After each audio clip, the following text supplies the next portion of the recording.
Hello, my name is Paul McNeil, Assistant Professor of English here at Illisavic College, and this video will go over MLA Manuscript Format. MLA Manuscript Format is literally the easiest thing we will cover in this class. So please don't make unnecessary mistakes and get points taken off of your papers. Follow along and make sure to format your essays correctly. Students will often wonder, why do my teachers care so much about MLA format? Why do they get so mad when I don't follow it? Why are they so picky? Why do they take points off when I don't follow MLA format? And the answer is, it's just so simple to do. It's such an easy format to follow that if you don't follow it, we just assume you're being lazy and don't care. And there are a few things in the world that frustrate a teacher more than lazy students. And so if you don't format your papers correctly, it's really because you're just not paying attention. So don't get points taken off for something that's easy to do. There's no reason why you should get points docked from your papers because you don't follow MLA format. And there's no reason why we should have to spend any time in this class talking about it outside of this video. So just follow this video and you will format your papers correctly every single time.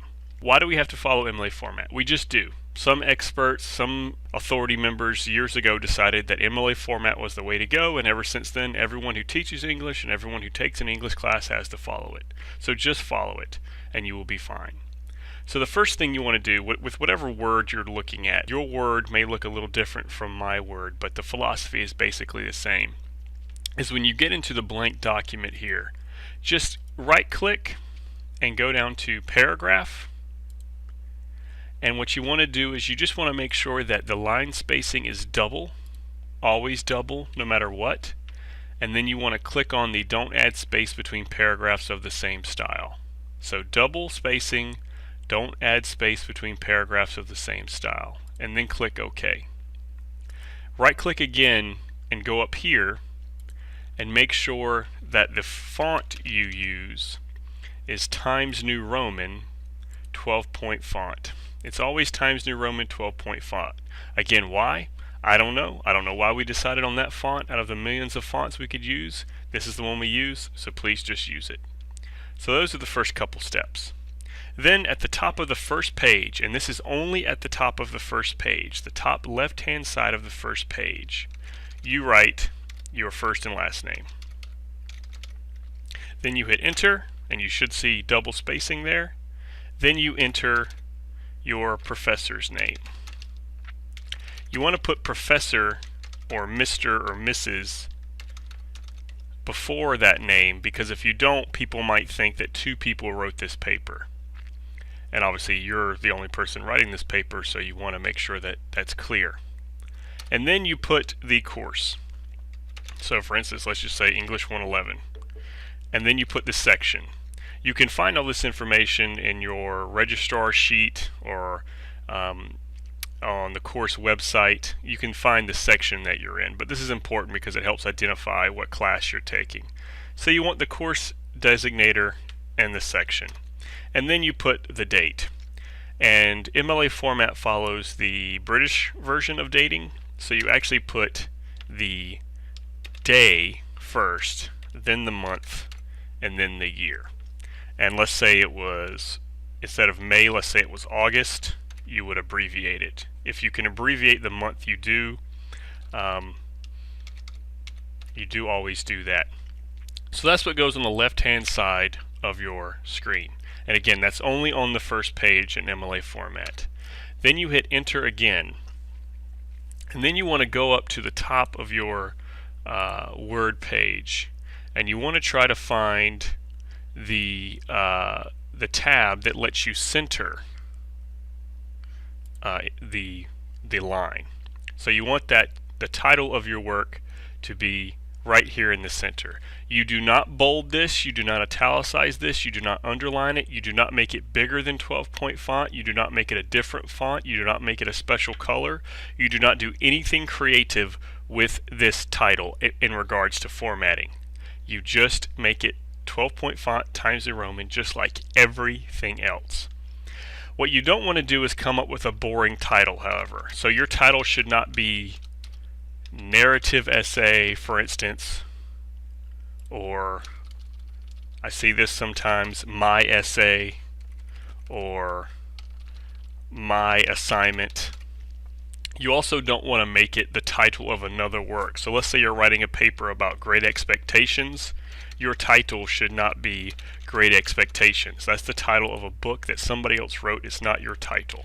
You want to come up with your own title that's creative, that actually makes somebody want to read your paper. And nobody has ever seen a title that says my paper and thought, oh my God, I have to read that paper. It sounds so interesting. So come up with a title that says something about what you're about to write, but also might make the person interested in reading the paper, and also tell the person about what they can expect to read about in your paper. So, you know, what title you come up with is really up to you. You just want to make sure that it's interesting and clear. So for instance, if I were writing a paper about MLA format, I might come up with that title. The last thing you want to do is you want to make sure to put page numbers in the top right hand corner of each page. Some people try to type this manually, and then some people also try to use the header function of Word. Don't do that. That's going to be hard for you to stay consistent with, and it might change and mess up the format of your essay. So this is the way you really do it. You go up to Insert, right here, Insert, wherever that appears on your Word document, and then what you want to do is you want to find Insert Page Number, which you can see right here. And so you click on that, and it should be at the top of the page on the right hand corner of the page. So top of the page, right hand corner of the page. And then when you click on that, it's going to insert page number 1. What you want to do then is type your last name and then hit a space before that page number. And you notice here it put it in a different font than Times New Roman 12, and sometimes Word will do that to you, so you want to make sure you change it to Times New Roman 12. It might even do that to the page number itself, so you just want to make sure to change it to Times New Roman 12. Again, everything, every word, every letter should be Times New Roman 12. If you do it that way, what will happen is Word will automatically number your pages for you no matter how much you type. So you see here it says student with 2 because that's page number 2, and if I kept going it says 3, if I kept going it says 4. I think you get the point. So if you do it that way, it'll number your pages for you, and you put your last name up here just so it's clear who's writing the paper. And then you go about writing your paper as you normally would. Again, you indent the first line of every paragraph, and you type, and you go on from there. And then just make sure that it follows double spacing throughout the entire document, as it is here. So again, very easy to follow, easy to do. Please make sure to get this right. Watch this video as many times as you need to. Look at sample MLA formatted documents, and you will get this rather easy process correct every single time, and you won't lose an unnecessary amount of points in the grade of your essays. Thank you for watching this video. Please check out the Illisavic College Media channel on YouTube for more helpful tips.